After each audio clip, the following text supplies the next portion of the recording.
लिखेंगे अगर ताजमहल, तालीम को लिखेंगे अगर ताजमहल, इस पे कर तदरीस को मेहराब लिखेंगे।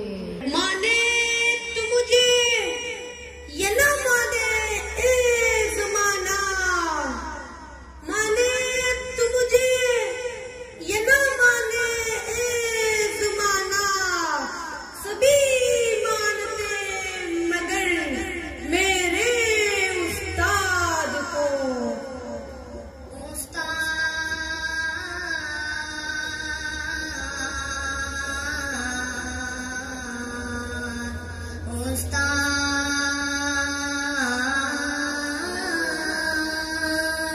इस्लाम में उस्ताद का किरदार निराला, उस्ताद ज़माने में है उजाला। MashaAllah, and you can see these are all students are they are teachers and they are leading them.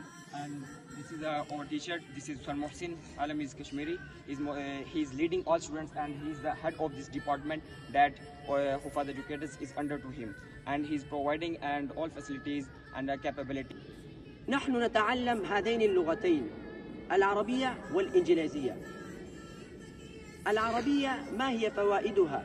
فوائدها الدنيوية وفوائدها الأخروية، وكذلك الإنجليزية. أما الإنجليزية ففوائدها الدنيوية يمكن في الدنيا لكن لا فائدة لها. The leader of the modern world كما أنكم تعرفون want to make us to you all on the big stage, and you give us your precious time. We will go in your behind you step by step. बच्चों पहले पढ़ो कुरान, फिर सीखो तुम इंग्लिश जुबान।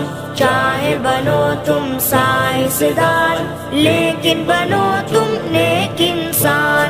मैंने पढ़ा है कुरान, पढ़ना इसका है आसान। इसमें रब का है फरमान, कितना हंसी है।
قولكن فإن الخير عندك أجمع. ما لي سوى قرعي لبابك حيلة، فلئن رددت فأي باب أطاع. ومن ذا الذي أدعو وأهتف باسمي، إن كان فضلك عن فقيرك يمنع. حاشا لجودك أن تقنط عافيا، الفضل أجزل والمواهب أوسع. ثم الصلاة على النبي وآله خير الأنام ومن به يتشفع يا من يرى ما في الضمير ويسمع أنت المعد لكل ما يتوقع برحمتك يا كتاب بليغ وفصيح فلا يستطيع أن يفهمه أحد الذي لم يتعلم العربية، يستطيع أن يفهمه الذي تعلم العربية. فكذا لغة أهل الجنة عربية، ندعو الله تعالى بأن يوفقنا لأن ندخل الجنة. فهذه لغة عربية لأصحاب الجنة. ثم الإنجليزية فكأنما تعرفون أن القوة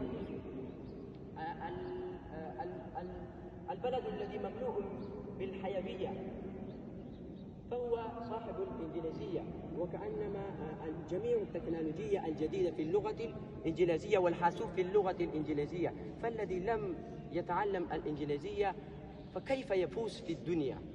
فعلينا أن نتعلم العربية والإنجليزية لأن نفوز في الدنيا والآخرة. السلام عليكم.